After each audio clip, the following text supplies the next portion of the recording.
Halo semuanya, nama saya Benedict Agustian, kelas 10 AKL. Pada kesempatan kali ini saya akan mempresentasikan beberapa poster infografis yang telah saya buat.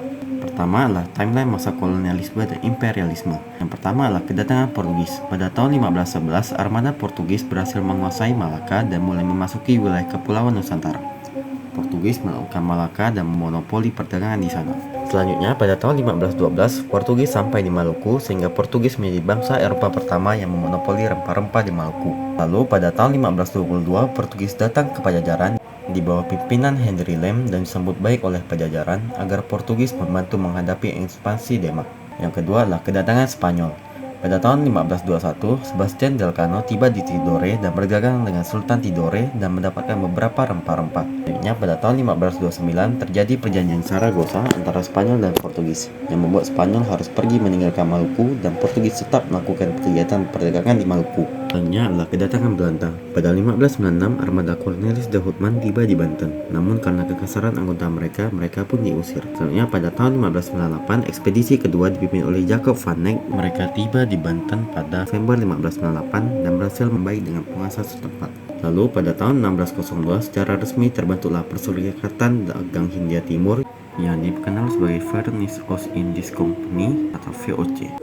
Nah, selanjutnya di poster saya yang kedua, saya membahas tentang 3 kebijakan VOC yang memberikan dampak besar terhadap rakyat Nusantara. Yang pertama adalah hak ekstirpasi. Hak ekstirpasi merupakan hak untuk membuat tumbuhan hingga habis dan menebang hutan. Hal ini untuk mencegah merosotnya harga rempah di pasar internasional saat hasil panen melimpah. Selanjutnya adalah kebijakan yang kedua. Kebijakan yang kedua adalah kontingenten. Kontingenten merupakan sebuah kebijakan di mana rakyat wajib membayar pajak berupa hasil bumi sesuai keinginan VOC. Hal ini bertujuan agar kas keuangan mereka tetap terjamin. Selanjutnya adalah kebijakan yang ketiga, yaitu pelayaran Hongi.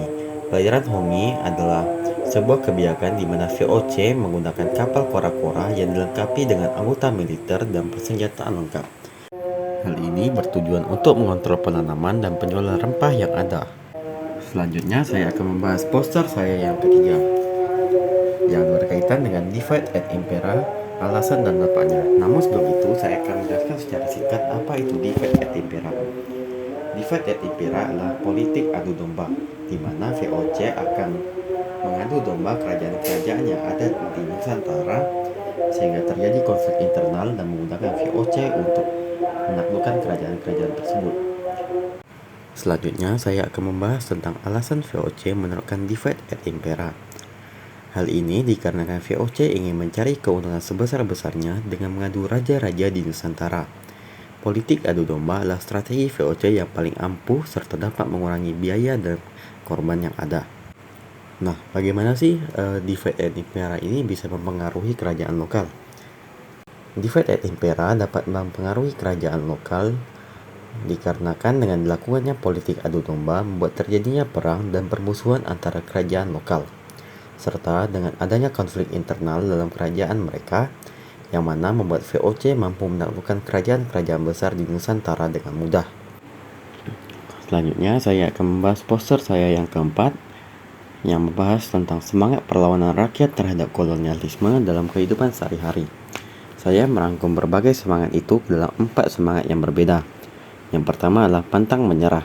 Seperti perlawanan para rakyat yang tidak pernah menyerah melawan kolonialisme, kita juga harus memiliki semangat pantang menyerah saat menghadapi kesulitan. Yang kedua adalah giat belajar.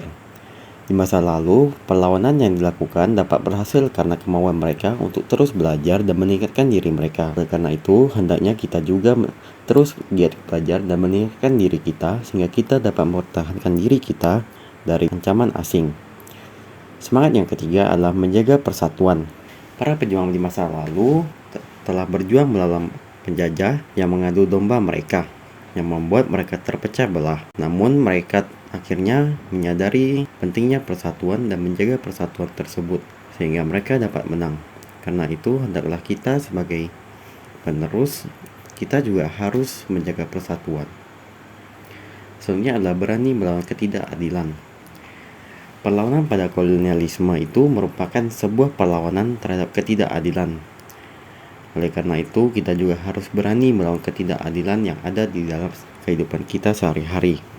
Selanjutnya adalah poster saya yang kelima, yaitu perubahan kekuasaan di Indonesia pasca VOC. Pertama-tama adalah pengaruh Perancis. Di bawah pimpinan Napoleon Bonaparte, ia berhasil menguasai Belanda dan membubarkan VOC. Ia mengangkat adiknya Louis Napoleon sebagai penguasa di Belanda pada tahun 1806.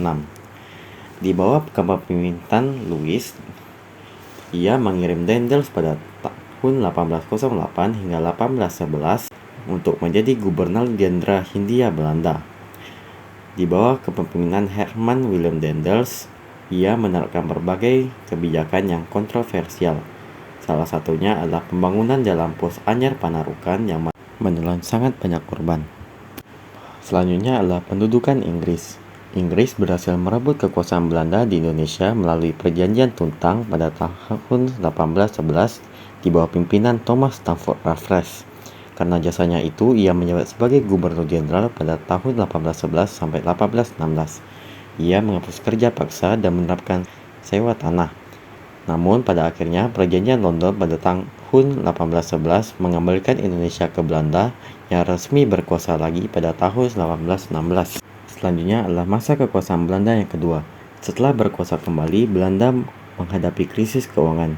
Johannes van den Bosch menerapkan tanam paksa atau kultur sel-sel untuk mengisi kas kerajaan.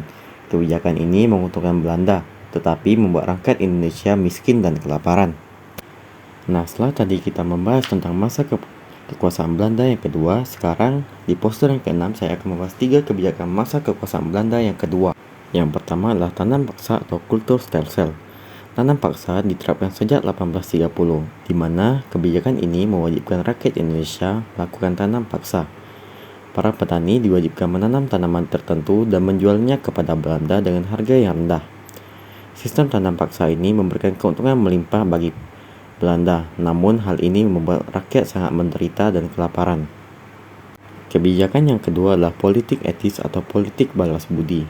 Kebijakan ini merupakan hasil dari dorongan dari golongan liberal. Kebijakan ini diterapkan sejak 17 September 1901 hingga 1942. Ada 3 bidang yang digunakan dalam penerapan kebijakan politik etis, yaitu irigasi, emigrasi, dan pendidikan. Program imigrasi meningkatkan pengairan pada lahan pertanian rakyat. Sedangkan program emigrasi adalah suatu program di mana bertujuan untuk mengurangi kepadatan penduduk di Pulau Jawa. Sedangkan edukasi adalah sebuah kebijakan untuk menciptakan golongan terpelajar di Indonesia. Kebijakan yang ketiga adalah politik pintu terbuka. Politik pintu terbuka adalah sebuah sistem di mana pemerintah memberikan kesempatan bagi pihak swasta untuk berinvestasi dan menanam modalnya di Indonesia. Dampaknya tanam paksa dihapus dan infrastruktur berkembang, tetapi rakyat semakin menderita akibat eksploitasi. Pada poster yang ketujuh, saya akan membahas 3 strategi VOC menghadapi perlawanan rakyat. Yang pertama adalah adu domba atau divide et impera. Belanda menerapkan politik adu domba untuk memecah belah rakyat, membuat mereka saling bertarung, lalu mengambil keuntungan dari konflik tersebut. Yang kedua adalah benteng sel-sel. Belanda menghadapi Pangeran Diponegoro dengan taktik benteng sel-sel, yaitu membangun benteng di tiap sudut kota untuk mempersempit ruang gerak musuh dan mencegah pelarian. Yang ketiga adalah pemanfaatan sistem feodal lokal, di mana Belanda memanfaatkan sistem feodal dengan merayu, menyuap, dan membujuk penguasa setempat. Dengan cara ini, mereka menaklukkan daerah jajahan dan mengeksploitasi penduduk serta sumber dayanya. Di poster yang sama, saya juga membahas tentang 5 nilai perjuangan para pahlawan di masa kini. Yang pertama adalah keberanian melawan penjajah dan mempertahankan kedaulatan yang telah dicontohkan oleh Kapitan Patimura dan berbagai pahlawan lain dalam menghadapi penjajah. Yang kedua adalah menjunjung tinggi keadilan dan dalam kehidupan.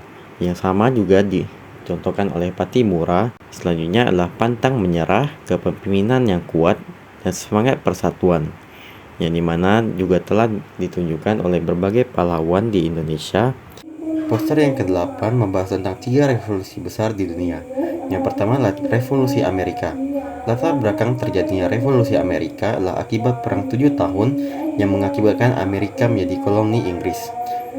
Yang kedua adalah pajak yang memberatkan. Meskipun Inggris berhasil memenangkan perang, namun karena kerugian yang besar akibat perang, Inggris pun memberlakukan pajak yang tinggi, seperti Stamp Act, Townshend Act, yang mana memicu protes dari koloni.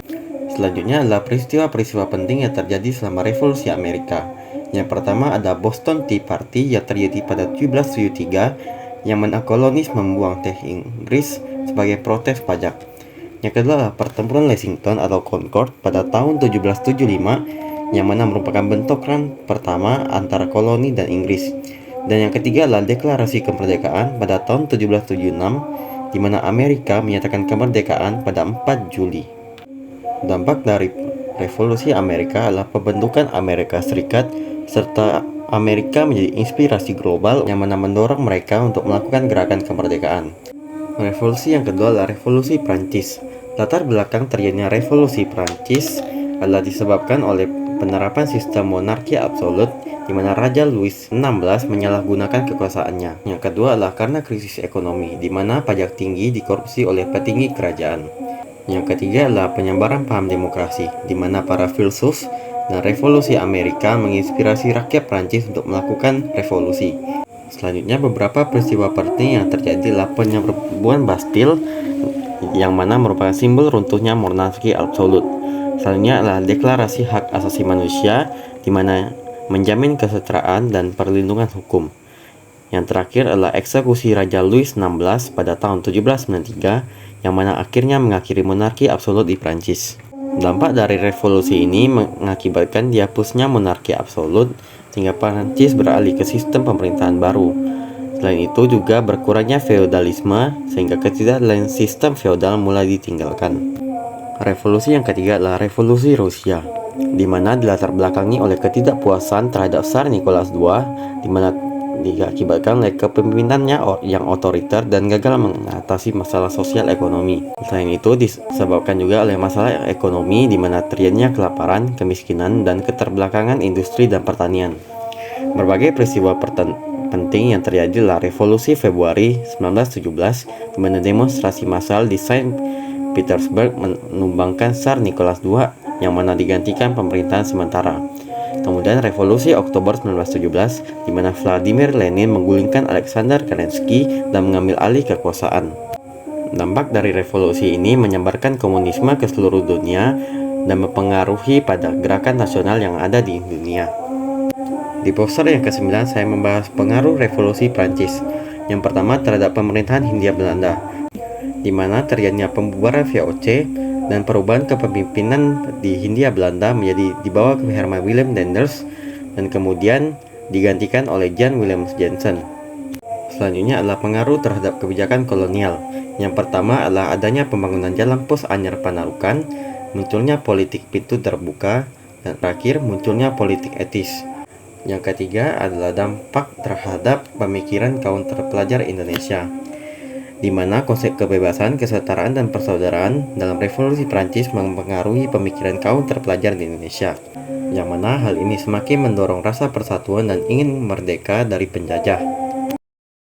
Terakhir pada poster saya yang ke-10 yang berkaitan dengan semangat nasionalisme dari Revolusi Prancis dalam membangun Indonesia.